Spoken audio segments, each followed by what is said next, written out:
네. 하우스 낚시터가, 유료 낚시터가 있고, 또 어떤 데는 또 옆에, 하우스 낚시와 더불어 노지도 같이 겸하는 데가 있죠. 또 하우스가 없으면 노지만 또 있는 유료 낚시터가 있는데, 이 장단점이 또 있어요. 노지는 이러한 유료 낚시터라도 노지는 붕어들이 하우스 안에보다 경계심이 별로 없어요. 경계심이. 그렇기 때문에 자유롭게 저기 노지에는 자유롭게 이제 먹이 활동을 한다든가 자유롭게 회유를 하는데 그래서 경계심이 별로 없는데 이 하우스는 여기에 갇혀 있는 고기라고 봐야겠죠, 그죠? 그래서 사람들이 하도 막 이제 모여가지고서 침을 맞다 보니까 이 노지에 있는 붕어보다 경계심이 아주 많아요. 왜냐하면은 한번 침을 맞게 되면 안 나오려고 요동을 치고 뭐 이러잖아요. 그죠? 그러다 보면 붕어가 스트레스가 굉장히 많기 때문에 먹이 활동을 하는 데 있어서는 굉장히 조심 있게 그 자리에서 홀짝 하고 바늘을 뱉어내고 심지어 아주 0. 몇 초 동안에 바늘을 뱉어낼 그러한 붕어의 먹이 활동이죠. 그래서 웬만해서는 하우스에서는 잡기가 힘들어요. 그래서 나름대로 자기가 가진 기술적 이런 것들이 있는데 그거를 공유하지 않고 자기만의 노하우를 이제 가지고 있죠. 왜냐하면은 경기는 뭐 내기가 있으니까, 그렇죠? 상품이라든지 돈이 걸려 있으니까 절대로 공유하지 않죠.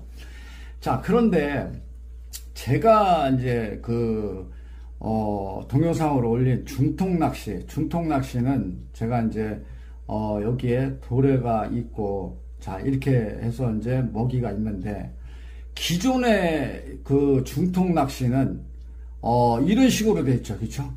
이런 식으로 돼 있어요.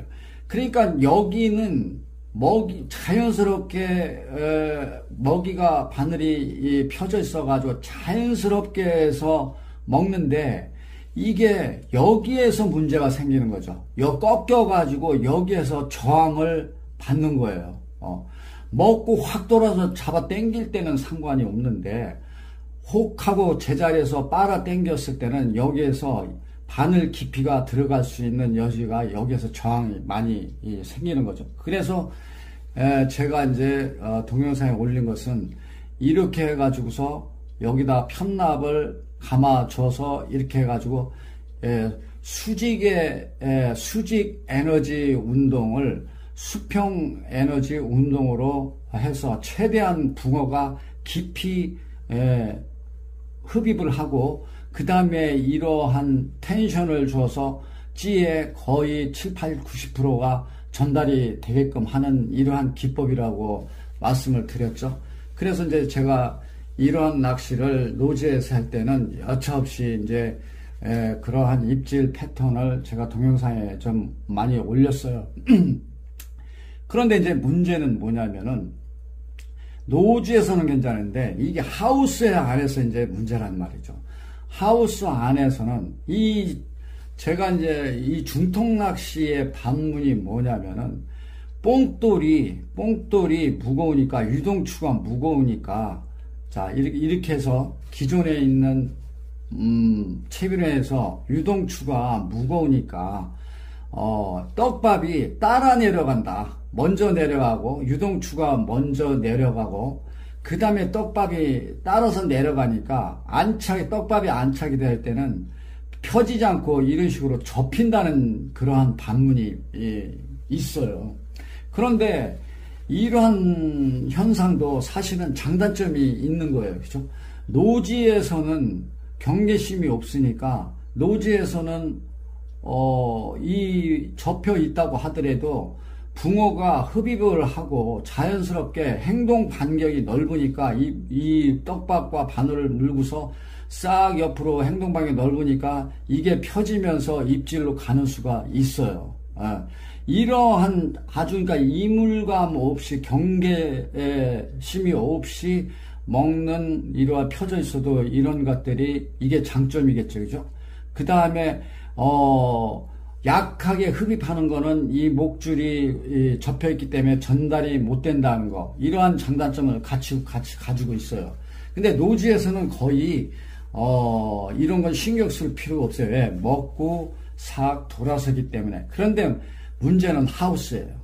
하우스의 붕어는 하도 사람들이 떡밥을 질러대고 하니까 회유할 필요가 없어요. 그 자리에서 떡밥이 들어오니까 받아먹는, 그 자리 먹이 활동되는데, 떡밥이 이렇게 있으면 얘네 하우스 안에 붕어들은 요 부분뿐이 없는 거예요. 여기에서, 이 집에 먹고 다시 회유해 저 집에 먹고 이렇지 않거든요.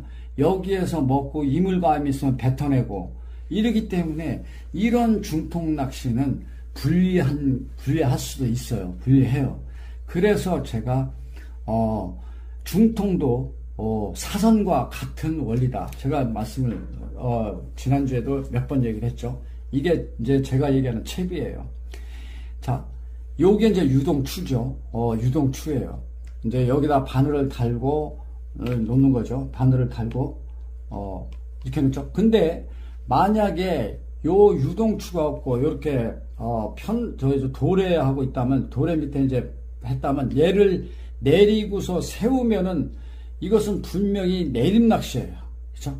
내림 낚시고, 그 다음에 여기에 또 없이 이거를 내려가지고, 돌에다가 내려가지고 세우면은 내림이 되는데, 이거를 올려가지고 이렇게 해서 이 유동추를 없애고 놓으면은 사선 낚시가 되는 거죠. 그죠?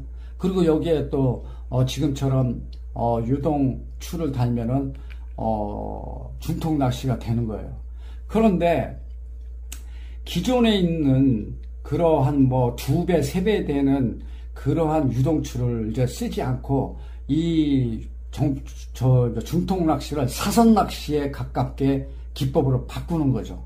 자, 그래서 있는데, 요거는 제가, 요걸로 할 것인지, 요걸로 할 것인지 2개 선택이고, 그래서 같이 이렇게 넣는 거거든요. 자, 그러면은, 이 그러니까 사선 낚시라고 하지만 유동추를 다는 거예요. 유동할 수 있는 걸 다는 거예요. 자, 어떻게 하느냐면은, 이 편납의 무게를, 이 편납을,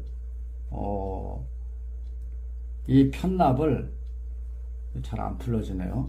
자, 이 편납을, 찌에다가 감고, 자, 찌에다 이제 감는 거예요. 내가 쓰는 찌에다가 감는 거죠. 감고서 수족관에다 놨을 때, 이거를 맞출 때, 수족관을 맞출 때, 절대적으로 이 유동의 편납이 잠기면 안 돼요. 그 얘기는 뭐냐면은, 자, 이게 만약에 이 편납이 무거워가지고, 잠기면은 유동추가 돼버리죠. 사선이 안 되는 거예요. 사선 낚시가 안 되고, 중통 낚시가 돼버리는 거예요. 그러니까 이 편납을 어디다가 하냐면, 7목이나 5목 이상, 7목의 무게로 맞춰주는 거죠. 예. 이렇게 해주면은, 이게 무거워서 너무 많이 해서 중통이 되면 찌가 떡밥을 달고 하다 보면은 찌가 떡밥 위에서 무게를 내서 딸려 들어가게 돼 있어요. 따라가게 돼 있죠. 그죠? 그러니까 자꾸 찌를 뒤로 이렇게 올리는 현상이 나타나는데, 이거를 5목, 7목 정도 따면은, 그러니까 5목 이상을 따야 돼요. 이 편납을. 따게 되면은, 던져도, 떡밥을 달아 던져도 얘가 딸려가지가 않아요. 안 가고서 세워가지고 떡밥과 유동추를 최대한대로 끌어당기는 거죠. 끌어당겨요. 그래서 안정감을 주는 거죠. 그러니까 무슨 말씀인지, 이해가 가실 거라고 생각해요. 요거를 유동추에서, 유동하는 편납을 절대적으로 잠기면은 중통찌가 된다. 그러면은 목줄이 중통의 유동추를 따라 나와서 접힐 수가 있다. 노지는 괜찮은데 하우스 안에서는 말이죠. 그러면 접히는 수가 있어서 예민한 입질을 파악을 못한다. 그러니까 이것을 편납을 7목이나 9목이나 8목, 7목에서 8목 정도를 해서 깎아서 주면은 던져도 얘가 이 부력을 해서 떡밥을 갖다가 끌어서 안으로 당겨주는 그러한 역할을 하는 거죠. 자, 이렇게 해서 이제 해놓으면은 이게 이제 던지게 되면은 이 이제 유동추의 이 역할은 끝나는 거예요. 그렇죠? 내가 이제 만약에 땅 던져가지고 내려주면은 딱 안착이 되면 얘의 임무는 끝나는 거예요. 얘는 이제 아무 어떤 간섭도 않고 잡아주는 안정감 있게 잡아주는 그 역할만 하고 끝나는 거예요. 그 이의 역할은 얘가 하는 거죠. 뒤에. 그렇죠? 얘가 하는 거예요. 얘는 뭐냐면은 이 부력을 상쇄시켜주는 거죠. 붕어가 부담할 수 있는 부력을 상쇄시켜주는 거예요. 그러니까 이 편납을 또 수족에다가 또 감아가지고 재야 돼. 몇 목에 맞추느냐. 얘가 7목에 맞췄다면 얘는 좀 깎아서 9목으로 가고 2목 단위로 가는 거예요. 그러니까 7목에다가 했다면은 얘는 9목에다가 맞춰준 거예요. 수족 가놓고 얘가 9목이면은 11목에다가 해서 맞춰주면은 얘의 유동추는 이제 끝나고, 그죠? 밥을 딱 땡겨서 일정히 해서 딱 주고 끝나고 이제 얘가 딴 무게에서부터 입질이 시작하는 거죠. 그죠? 그래서 이 편납이 이 7목에다가 유동추의 편납을 감았다 하면은 이제 2차적인 편납, 이에 이제 찌에 영향을 주는 편납은 여기에 2목 정도를 더 빼서 깎아가지고 가볍게 해주는 거죠. 그래 놓고서 낚시를 할 때는 4목 정도만 내놓으면 입질이 하우스 안에서도 다른 내림이나 가변 그 기술적인 다른 사람들보다도 월등하게 뒤지지가 않아요. 절대로 뒤지지가 않고 입질도 깜박 이런 게 없어요. 그냥 스무스하게 나가요. 이게 자유롭게 한 마디의 폭이 두세 마디 스무스하게 잠수된다는 얘기죠.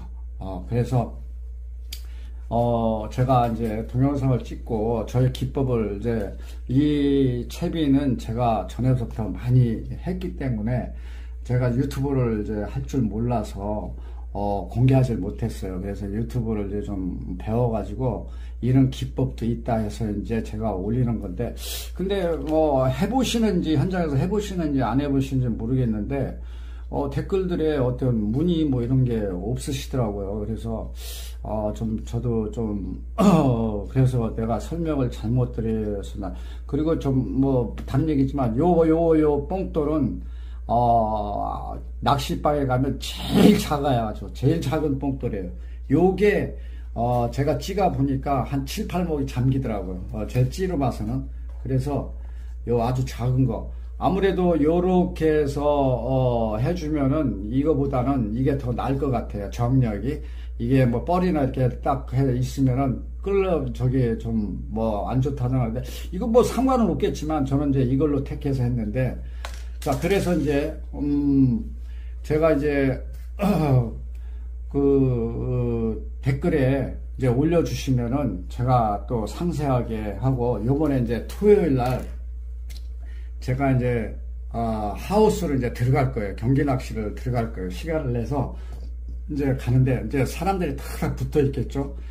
그래서 여기에 통로가 이제 작기 때문에 카메라를 어떻게 해서 할 수가 없어요. 그래서 제가 이제 들어가서 찍지를 못했는데, 그래서 또 어둡기도 하고 그랬는데 찍지를 못했는데, 이제 여기 어두워도 어차피 라이트를 쏘니까 찌는 뭐 확 이제 선명해 보이는데, 그래서 제가 의자 앞에다가 카메라를 설치하는 거를 이제 만들었어요. 그래서 요번에 가서 요 낚시 기법으로 중통이지만 아주 중통을 축소화시킨 사선, 저는 이렇게 얘기하고 싶어요.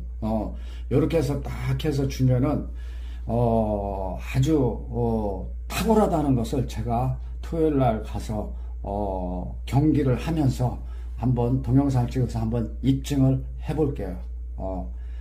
제가 그러니까 이 동영상을 보시고 뭐 조사님들의 이제 그 자기가 하는 낚시에 어떤 노하우를 가지고 있으면은 뭐 굳이 뭐 이 낚시할 필요 없겠지만 뭐 이것도 아니고 저것도 아닌 어려운 내림 낚시로 헤매시는 초보자님들은 이 낚시가 참으로 유익하고 쉽고 또 입질 파악도 아주 좋은 그런 재미있는 즐거운 낚시가 될 것 같아서 그러니까 초보자님들 한번 꼭 해보도록 하세요. 제가 노하우 이게 저의 노하우예요.